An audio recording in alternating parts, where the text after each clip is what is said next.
नमस्कार, सनमार्ग लाइव के news room में आपका स्वागत है। इस न्यूज़ रूम के माध्यम से हम आपको अपने सहयोगियों और वरिष्ठ संपादक के जरिए बताएंगे कि क्या कुछ प्रमुख खबरें रही देश और झारखंड की। सबसे पहले आज बात करेंगे अपने वरिष्ठ संपादक संजय समर से और जानेंगे उनके पास आज क्या कुछ प्रमुख खबरें हैं। आज भारत और बांग्लादेश के बीच एक बड़ा समझौता हुआ। भारत के प्रधानमंत्री नरेंद्र भाई मोदी और बांग्लादेश की प्रधानमंत्री शेख हसीना ने बातचीत कर करके लगभग 7 बिंदुओं पर इन लोगों ने बातचीत किया एक दूसरे को सहयोग करने के लिए, जिसमें कि एलपीजी गैस प्रमुख है। वो एलपीजी गैस बांग्लादेश से भारत आयात करेगा और उस गैस का वितरण अपने भारत के पूर्वोत्तर राज्यों असम, नागालैंड, मेघालय, त्रिपुरा, इन तरफ उसका वितरण करेगा। इसके अलावा शिक्षा, तटीय रक्षा, जल संसाधन, मैंने कुल मिलाकर के 7 बिंदुओं पर बातचीत हुई और सहमति भी बन गई और दोनों देशों ने एक खुशहाली वाला माहौल में उन लोगों ने हस्ताक्षर भी कर लिए। तो ये भारत के लिए या बांग्लादेश के लिए एक सुकून की बात है। दूसरी तरफ चले तो पाकिस्तान अभी भी अपने कायराना हरकत से बाज नहीं आ रहा है। आज अनंतनाग डीसी कार्यालय के पीछे उन लोगों ने बम ब्लास्ट किया, जो बेहद दुखद बात है। ऐसा नहीं करने की बातचीत होनी चाहिए, क्योंकि पाकिस्तान सीज़फायर का भी उल्लंघन किया है। इसके अलावा अगर हम देश की बात करें तो हरियाणा और महाराष्ट्र में चुनाव है। आज कांग्रेस को बड़ा झटका लगा है। आज हरियाणा के पूर्व प्रदेश अध्यक्ष तंवर कांग्रेस को नमस्ते कर दिए और अभी बैठे हुए हैं। उनसे पूछा गया कि भाई अगली पार्टी क्या होगी आपकी, तो उन्होंने अपनी राजनीतिक गोटी को खुलासा करने से इनकार किया और कहा कि अभी हमें कहीं नहीं जाना। हाँ, इतना तय है कि राहुल के जो करीबी हैं उनको कांग्रेसी, दिल्ली में बैठे कांग्रेसी बात को समझ नहीं रहे हैं, उनको किनारे कर रहे हैं।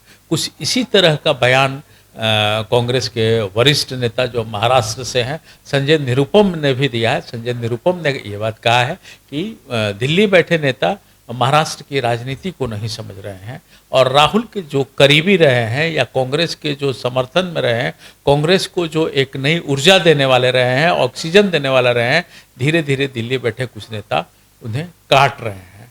इन दोनों नेताओं का जो बयान आया है वो मिलता जुलता है, जिससे ये लग रहा है कि कांग्रेस अभी भी परेशानी से दूर नहीं निकल पा रही है। दूसरी तरफ हम फिर हरियाणा की बात करें तो वहाँ पहले वहाँ धर्म के ठेकेदार लोग अपने अपने ढंग से काम करते थे। जैसे एक राम रहीम थे, रामपाल जी थे, दोनों जन जेल में हैं। 2009 में ये सच्चा डेरा के राम रहीम ने कांग्रेस का समर्थन किया था, तो कांग्रेस की वहाँ सरकार बन गई थी। 2014 में भाजपा को समर्थन दिया तो भाजपा की सरकार बन गई थी। इस बार दोनों के दोनों लोगों के समर्थक पूरी तरह से हरियाणा चुनाव में उतरने की तैयारी में है। अपना उनका आईटी विंग जो है वो तरह तरह से युवाओं को लुभाने के लिए अपना बयानबाजी जारी कर दिया है। अब वहाँ 21 अक्टूबर को मतदान है। देखना है कि उसमें इन तथाकथित धर्म के ठेकेदारों का क्या चल पाता है और क्या नहीं चल पाता है। अब हम झारखंड की बात करें खुशबू, तो यहाँ मुख्यमंत्री जो जन आशीर्वाद यात्रा चला रहे हैं उसमें उन्हें सफलता मिल रही है। आज झारखंड विकास मोर्चा को भारी झटका लगा है। उनके पार्टी में मात्र 2 विधायक बचे थे, एक प्रदीप यादव, एक लातेहार से प्रकाश राम। प्रदीप यादव बहरागोड़ा से थे जो अभी हाल में जेल से बाहर छूट करके आए हैं।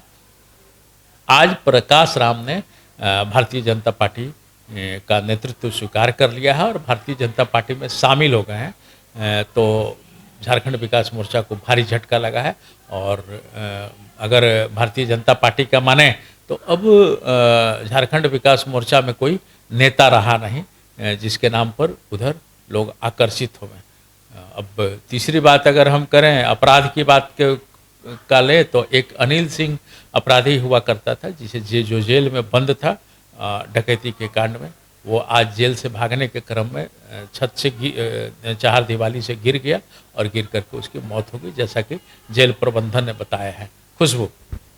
तो जैसा कि आपको हमारे वरिष्ठ संपादक ने बताया कि पाकिस्तान जो है वो अभी भी अपनी हरकतों से बाज नहीं आ रहा है। अभी भी वो अभी सबसे ताज़ा मामला यहीं पर देखा गया है जहां पे उन्होंने वापस से बॉम्ब ब्लास्ट किया है। वहीं दूसरी तरफ एक अच्छी खबर है, इंडिया और बांग्लादेश के बीच में जो 7 बिंदुओं पर मुहर लगी है, ये एक बहुत अच्छी खबर है, एक अच्छी पहल है। दोनों देशों के बीच एक अच्छी फ्रेंडशिप बोल सकते हैं हम।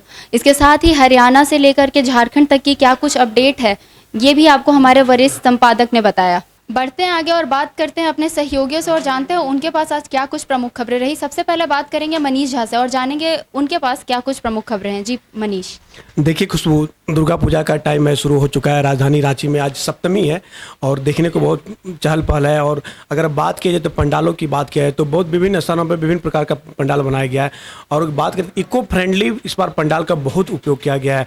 आप बात करें रांची रेलवे पूजा समिति का, उन्होंने पंडाल बनाया, उसमें आपको दिखाया गया केरल का दर्शन दिखाया गया है। और उसमें पूरी तरह से कह सकते हैं इको फ्रेंडली बनाया कि कहीं पर भी प्लास्टिक का यूज उन्होंने नहीं किया गया है। और जो बोल सकते हैं दक्षिणी भारत का जो वहाँ पे होता है सभ्यता, उसको पूरी तरह से दिखाया गया है। वहाँ पे ये आप बोल सकते हैं नाव बनाया गया, नाव जो पोंगल होती है, पर्व होती है नाव का, वो दिखाया गया। और उसमें आप जितनी मूर्तियाँ बनाई गई है सब में आप बता सकते हैं वो जो कथकली नृत्य होता है उसी स्टेचू में हर तरह का स्टेप को दिखाया गया है। ये जो आप बोल सकते हैं रेलवे पंडाल पूजा समिति है रांची रेलवे का, ये अलग बना। और दूसरी बात कर सकते हैं, हम बोल सकते हैं बकरी बाजार हो या चाहे आर स्पोर्टिंग है, सब तरह से अलग अलग पंडाल बनाए गए। और अगर इसकी कीमत की बात की जाए तो 50 लाख से लेकर कम से कम 10 लाख 15 लाख तक ये सब का पंडाल का पूरी बोल सकते हैं इस टाइप का पंडाल बनाया गया। खुशबू जी, तो जैसा कि आपको हमारे सहयोगी मनीष झा ने बताया कि किस तरीके से दुर्गा पूजा यहाँ रांची में मनाया जा रहा है, किस तरीके से लोग जो है यहाँ की जो मूर्तियाँ हैं या पंडाल है उसको किस तरीके से लोगों ने बनाया है। आपको एक और चीज़ बता दें कि झारखंड में 35% यानी कि 35% मूर्तियाँ या फिर पंडाल जो है वो इको फ्रेंडली बनाया गया है, पर्यावरण की सुरक्षा को मद्देनज़र रखकर बनाया गया है। आगे बढ़ते हैं और बात करते हैं अपने सहयोगी कौशल कुमार से और जानते हैं उनके पास क्या कुछ प्रमुख खबरें रही। जी कौशल। देखिए खुशबू, आज शनिवार का दिन है और लालू यादव से मिलने की मुलाकात की दिन होती है नेताओं की। तो ऐसे में राजद के प्रदेश अध्यक्ष अभय सिंह और लातेहार के पूर्व सांसद मुनीश्वर उरांव जो कि मिलने के लिए आए। और कहीं ना कहीं अगर देखा जाए तो चुनाव नज़दीक है, विधानसभा चुनाव नज़दीक है और वैसे में अगर नेताओं का मिलना जारी है, राजद अपनी आप को महागठबंधन में कैसे मजबूती से अपने आप को देखे। और चतरा से जो पूर्व लोकसभा के सांसद प्रत्याशी थे सुभाष यादव, वो भी मिलने के लिए आए और उन्होंने बतलाया कि जिस तरह से अपराधियों पर भाजपा कहा करती थी कि अन्य पार्टियों को दूसरा करती थी और अपराधियों को टिकट देने की बात करती थी, लेकिन अब वही पार्टी भाजपा एक तरफ शशि भूषण मेहता को पार्टी ज्वाइन करा के चुनाव लड़वाने की तैयारी कर रही है और दूसरी तरफ दूसरी पार्टियों को दोषारोपण करती है। तो कई सारे ऐसे आरोप लगाए सुभाष यादव ने।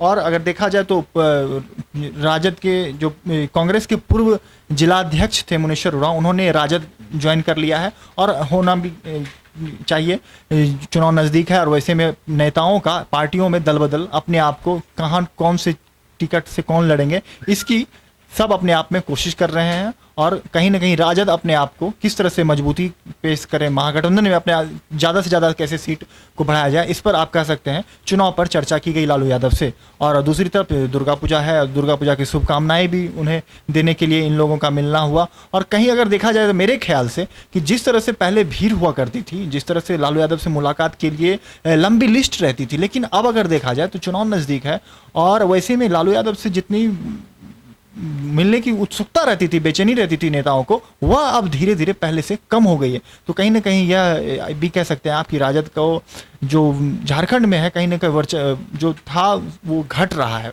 कहीं ना कहीं ये एक बड़ा प्रश्न चिन्ह करता है राष्ट्रीय जनता पार्टी पर कि अपने आप को कैसे वो मजबूती प्रदान करे और कई ऐसे मुद्दा है जिनको लेकर वो चुनाव में आएंगे। तो मेरे ख्याल से खुशबू, आज शनिवार का दिन था, लालू यादव से ये 3 लोग मिले। जी, तो जैसा कि आपको हमारे सहयोगी ने बताया कि शनिवार का दिन है और शनिवार के दिन लालू यादव से मिलने के लिए भारी भीड़ लगी रहती थी एक टाइम पर, लेकिन अब वो भीड़ जो है धीरे धीरे कम होते जा रही है, जो कि राष्ट्रीय जनता दल के लिए अच्छी खबर नहीं है। तो ये थी दिन भर की तमाम बड़ी खबरें। अपने कैमरा सहयोगी दीपक के साथ खुशबू राय, सनमार्ग लाइव, रांची।